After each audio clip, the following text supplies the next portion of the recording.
Monsieur le maire, bonjour. Bonjour, Gabriel Sénagantone, le maire de la commune d'Avranco.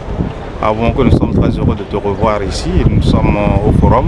Moi, je suis venu dans le cadre du projet Mini-Wash, un projet qui s'occupe des questions d'eau et d'assainissement en milieu urbain.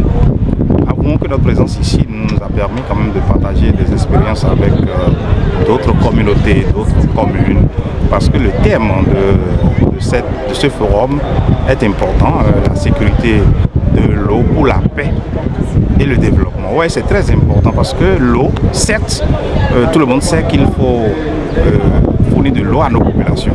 C'est très bien. Mais nous n'y arrivons pas totalement. On met beaucoup de financement, mais avouons que les milieux ruraux continuent encore d'en souffrir pour plusieurs raisons. L'une des raisons qu'il faut évoquer, quand nous sommes en ville et que des structures publiques telles que la SONEB donnent de l'eau, eh bien, ils utilisent l'énergie électrique pour pomper. Lorsqu'on arrive au niveau de la zone rurale, eh bien, c'est des groupes électrogènes. C'est l'utilisation du carburant, c'est-à-dire de l'énergie fossile, et ça devient très cher. De sorte que quand vous êtes en ville, en milieu urbain, où la bassine d'eau, je parle en termes béninois, la bassine d'eau est à 10 francs. Au village où ils n'ont pas de moyens, la bassine d'eau peut revenir à 25 francs. Est-ce qu'en ce moment, nous sommes en train de donner de l'eau? De sorte que le PEA, c'est-à-dire le truc privé à côté, il peut prendre de l'eau, mais il abandonne pour aller au marigot. Et c'est en cela que nous interpellons nos gouvernants pour qu'ils allègent toujours les conditions d'obtention de l'eau en milieu rural. La deuxième chose, c'est par rapport à la question d'assainissement. Aujourd'hui, le gouvernement ne peut plus gérer, c'est-à-dire le pouvoir public ne peut plus gérer la question d'assainissement seul. Il faut nécessairement faire intervenir le secteur privé, en leur allégeant un tant soit peu les conditions pour qu'ils arrivent à acquérir le matériel leur permettant quand même d'assurer l'assainissement. Si nos milieux sont assainis et que le cadre est adéquat et que la vie est normale, il y aura moins de gens à l'hôpital. C'est très important. Il faut, parce que vous savez, un homme vit dans un milieu correct, un milieu assaini. Et cela va réduire les risques de maladies justement liées à l'eau. De maladies hydriques, nécessairement.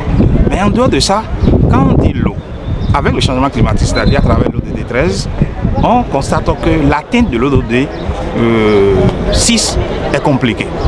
Simplement parce que, autant disons on n'a pas de l'eau, mais quand la période arrive, compte tenu du changement climatique, nous avons assez d'eau, nous avons de l'eau que nous n'arrivons plus à gérer. On parle là des questions d'inondation. Et quand le moment arrive, ça affecte nos paisibles populations, ça détruit les champs, de sorte que le travail qui est fourni pour que nous puissions atteindre une autonomie en matière de l'alimentation, eh bien, tout est à l'eau. Donc, quand on parle de l'eau quelque part, nous devons ensemble réagir. Nous devons partager des expériences de sorte que ce qui est problème chez l'un peut être solution à l'autre. Eh bien, c'est les raisons pour lesquelles nous avons été nombreux à venir. Et la commune d'Avranco est venue pour voir ce que les autres font afin de l'expérimenter dans la commune à travers le financement de Mini-Wash que je salue ici. Donc voilà ce que je peux vous dire par rapport à notre participation à ce forum.